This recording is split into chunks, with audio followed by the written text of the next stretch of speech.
In the medieval world, no one handed you a set of keys or welcomed you to a waiting home. Shelter was born from raw effort and steady resolve. You raised it with your own labor, or you braved the elements under open sky. You made do with what you had. Blunt, simple tools, aching hands, and the faint spark of hope that tomorrow would bring walls where today there was only wind. It wasn't swift or graceful. It was grueling, unvarnished work. Yet homes rose from nothing, shaped by those who dared to build. Let's journey into what it truly meant to create a home from the earth up in the medieval era. The first step was finding where to set down roots. Not an idle pastime, nor a matter of browsing listings online. Land belonged to the highborn, the powerful, or the church. Over 90% of all earth beneath medieval feet was spoken for. Ordinary folk carved out villages only with a lord's blessing, or with a silent plea to go unnoticed. Lords weren't known for generosity, and their visits meant taxes, not congratulations. With this in mind, peasants had to select their plots with the cunning of survivors. Woodlands offered shelter, fuel, and material close by. Streams or springs gave precious water for daily living, and that infrequent, much-discussed bath. Some bold souls cleared forbidden forests, a sarding, as it was called, risking fines or worse for a patch of arable land and space to build. Yet sometimes such improvements went rewarded with the right to stay and pay rent. Forget modern paperwork. There were no blueprints or zoning boards, only the ancient logic of survival. Would your chosen patch flood with the rains? Was it accessible but safe? Could you cope with swarming insects? Medieval villages didn't always last in one spot. Over generations, whole communities shifted slowly toward more promising ground as they rebuilt, drawn by better resources, not grand city plans. 3 things made for a worthy home site: water you could reach, timber within hauling distance, and firm earth that wouldn't turn to mire with the weather's whim. To find all 3 was a rare stroke of fortune, but if you did, you claimed the ground as home with pride. But marking your claim was only the prologue. There were no shipments of lumber awaiting you down the lane. If you wanted wood, your muscles were the only freight service. Most peasant abodes were modest, a single room perhaps 15 by 20 feet. Still, the effort to amass enough material rivaled any modern home project. With your chosen patch staked out, the true ordeal began. A wise choice of location might stave off winter's bite, but shelter had to be earned. To keep the rains from above and the wolves at bay, you needed more than optimism. You required walls, roof, and resolve. Forests in those days were living storehouses. Yet gathering wood was fraught with difficulties. Most forests were carefully guarded. You could scavenge dead branches, but felling a living tree demanded permission and was laden with risk. Forest law dictated heavy penalties. Old chronicles from England tell of hands lost to those who stole timber. Tools were precious, often a single axe handed down through generations, plus wedges and mallets fashioned to split heartwood by sheer will and effort. No saws powered by anything but sweat. No shortcuts. Timing was crucial. Green timber, fresh cut, was bendable but shrank and split as it dried. Dry wood, harder to cut but more stable, was prized for vital structural beams. The best builders felled timber in the heart of winter, letting it season for months. Different needs called for different woods. Immense oak trunks bore the weight of the house, strength proven by ancient beams that still stand today. As for the woven walls, slender saplings of hazel or willow sufficed, chosen for their supple forms. Bringing logs back was another trial. Medieval roads dissolved into puddles of mud, and the forest edge was often as far as a lone builder could drag a trunk before sheer exhaustion forced rest. Beyond fatigue, the woods were home to creatures far more menacing: wolves, bears, and lurking highwaymen.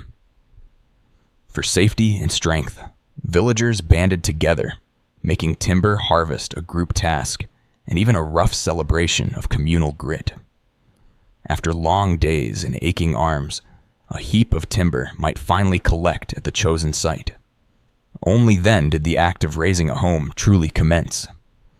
Before we step deeper into this journey, tell us, from where in the world are you listening, and what hour is it for you right now? For this community, your presence, your time, it matters enormously. Together we echo the gathering of medieval folk, each from our own corner of the earth. Next came the communal labor of framing, the very skeleton of the house. Medieval building was never solitary for long. The raising of frames became a test of unity, a ritual repeated across centuries. Deep holes were carved with whatever tool was at hand: wooden shovels, or for the fortunate, iron spades. Into these, thick posts were sunk, often anchored atop sturdy stones to shield from rot. It took several strong arms to set each massive beam upright, and more to guide it into place. Attempting it alone could have disastrous, even deadly, results. Ingenious woodwork bound the house together. Mortise and tenon joints, shaped by hand into interlocking slots and tongues, made nails virtually unnecessary. Once joined and secured with wooden pegs, called tree nails, each joint swelled with moisture, growing tighter as the weather pressed in. The most perilous task was always the roof. Heavy beams lifted skyward, guided by ropes and the cooperation of many. Accidents were common.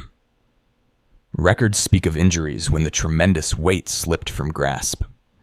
The rule was clear: join your neighbors in their labor, or stand alone when misfortune inevitably arrived. When the frame stood tall, shadow lines marking the space to come, the house at last began to have shape. But timbers alone made no refuge. Each open space between beams waited for walls, for warmth, for protection from the world outside. With the skeleton in place, builders turned to the task of weaving walls. Here, the art of wattle and daub transformed baskets into barricades against the cold. Over 90% of peasant homes were made in this way. Thin, flexible branches, willow, hazel, or young ash, were interlaced to form a sturdy mesh like the coarse weave of a massive basket. To this living lattice was pressed a mixture both humble and ingenious: clay, sand, straw, and soil, bound by an all-important ingredient: animal dung. It was the silent, uncelebrated secret that glued peasant walls together. Manure gave cohesion, clay supplied bulk, straw lent strength, and sand kept cracks at bay. Medieval hands might not have known the science of their methods, but wisdom was needed with every muddy stomp. Families, young and old, joined in this messy rite. Bare feet churned in sticky pits, children giggling as they helped mix. Handfuls of daub were pressed firmly through the woven walls, filling every gap before being smoothed with wooden paddles, or even just calloused fingers. Drying took patience, sometimes weeks, the weather dictating the pace. Once hardened, a lime wash, if the household could stretch to afford it, sealed the surface, repelled insects, and reflected shards of daylight back into the dim interior. When maintained, these unlikely walls proved stubborn and enduring. Buried evidence reveals some persisted for centuries, testifying to the durability of earth and straw, clay, and dung. Proof that even the lowliest ingredients, handled with care, crafted the homes of generations. Soon, the question turned upward. How to shield from the thunder, the sleet, the onset of night. Gaze at the rooftops of the past and you'd see a sea of thatch, straw, reeds, and tall grasses bound tight and layered in angled harmony. Thatched roofs were the ordinary miracle of the age, created from what the fields provided and built by skillful hands. Thatching was not simply menial labor. It was a respected craft, often reserved for those who had spent years mastering the balance of bundles and binding. Straw, culled from the fields, was most common, while reeds gathered from wetlands yielded the most durable protection, where they could be found. Thatch was unrolled upward, layer by laborious layer. Each bundle was tied with slender branches, bent and secured to rafters, shingling the roof with nature's shingles. The steeper the pitch, often between 45 and 60 degrees, the better to shun rain, the less chance a soaking storm would seep through. Yet even mastery couldn't forestall all danger. Thatch, bone dry, was tinder for a stray ember. Fire could leap from hearth to rafters, remaking all you owned into ash. Countless towns' history records saw their lives erased in a single spark, while charred remains serve as reminders to this day. Beneath that canopy, other guests made their homes. Birds, mice, insects nesting overhead, their presence marked by morning noise more effective than any rooster. Despite risk, thatched roofs excelled at insulation, cooling in summer, preserving heat in winter, and, if meticulously tended, could survive upwards of half a century. Old thatch was rarely wasted, finding new use as bedding or mulch in gardens. With sturdy walls closing out the wind and a thick roof to weather the rain, a sanctuary was nearly formed. But a house is more than shell and shadow. A home requires life within. Stepping inside a medieval dwelling, you'd be met first by the ground itself. Pressed earth, hard-packed from countless footsteps. To create a surface less prone to dust and damp, straw or shells, sand and small stones were trodden in, rendered almost as firm as stone. Some covered the surface with lime for extra resilience and lightness, and the floor often sloped to a corner, letting water drain away. Inside, decoration was a luxury. Most walls bore only the raw ochre and brown of earth, dappled by sunlight from a small, shuttered window. Furniture was survival-driven. Sturdy benches that brimmed with hay for sleeping. A rough-hewn table dismantled when not in use. Belongings, what little there were, hung from pegs or beams, and vegetables rested in cool, dug-out corners. Room was at a premium. A typical family, 5 to 8 souls, shared the single main space, joined by chickens or goats in the harshest months, their breath lending precious warmth. Privacy existed only in the imagination. All slept close. Children and parents crowded on raised platforms stuffed with straw. Daylight was a guest at the door, or filtered dimly through parchment panels. And by night, it was the fire that lit the scene. That blaze at the hearth was more than comfort. It was survival's beating heart. Medieval fire was both blessing and threat, a gently smoldering paradox. Hearths were no more than shallow beds of stone or earth in the very center of the room, radiating warmth in all directions. True chimneys were rare before the 14th century. Smoke drifted through a simple roof hole or wandered between the cracks of wall and thatch. When the wind shifted, the room filled with haze, beams blackened, and lungs stung. Those born to it learned to bear the sting, while visitors complained of choking in the gloom. Sustaining the fire was a daily trial. Wood, twigs, dried dung, even seaweed where forests were few, all gathered by hand to keep the flame alive. Meals were simple, cooked on or near the flames. Bread baked in earthen pots, stews simmered above the coals. The hearth was kitchen, furnace, family gathering, and the reason for countless long evenings together. Fire, ever present, threatened disaster as often as it offered warmth. Wooden beams, thatch roof, and open flame were forever at odds. Memories are full of villages reduced to ashes, ancestral homes remade from their own charred bones. But shelter in the Middle Ages was never stable for long. Homes demanded constant vigilance against sun and storm, rot and time. Maintenance was not a task, but a way of life.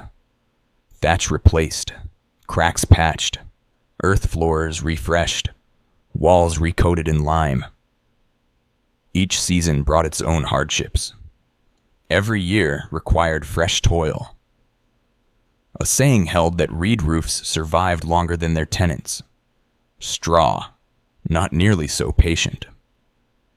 Repairs were made with only the simplest of tools. A wooden float to smooth mud, a bone knife to trim thatch, a mallet for makeshift fixes. Instructions came not from books, but from elders' memories. What we might call restoration, they would have named survival. Some houses endured for centuries, their walls rebuilt again and again on the same patch of ground, familiar sins and blessings layered one atop the next. In that constant repair, homes became archives of family history. Each mark a story, every repair a memory. Life within narrow walls transformed the meaning of togetherness. Medieval homes, no bigger than a modern bedroom, held whole families, parents, children, grandparents, even animals through the coldest months. Beds were crowded shelves, privacy a forgotten word, and the routine a careful dance through shared space. Dawn crept in as the fire's ashes glowed. Meals were communal, eaten from wooden bowls or hunks of bread passed around. Knives served all purposes. Fingers were the only fork. Day's work was relentless. By daylight, hands were busy, patching, weaving, spinning, and crafting by firelight after sunset. In those darkening nights, stories and gossip replaced entertainment. A living Netflix where memories were replayed aloud, with brief pauses whenever an elder nodded off mid-tale. Winters were hardest. Families and animals pressed close, sharing warmth, patience, and the hardship of another turning year. One old poem tells of a family sharing their meager space with cows and hens in bitter January, the house a fortress of living, breathing bodies. And yet, these humble dwellings, smoke-blackened, patched with earth and hope, became crucibles of resilience, vessels of community, engines of hard-won meaning. Built from little, preserved by endless labor, these homes shaped and sheltered generations, holding quiet stories in every beam and floor. If you've found wisdom or wonder in these walls of the past, I invite you to share your thoughts below. Let us know your corner of the world in the hour you joined us. Your presence strengthens the fabric of our shared community. And if this journey moved you, consider joining our gathering. Subscribe, share your reflections, and keep our village growing strong. Your voice, like those ancient timbers, helps raise these stories toward new heights.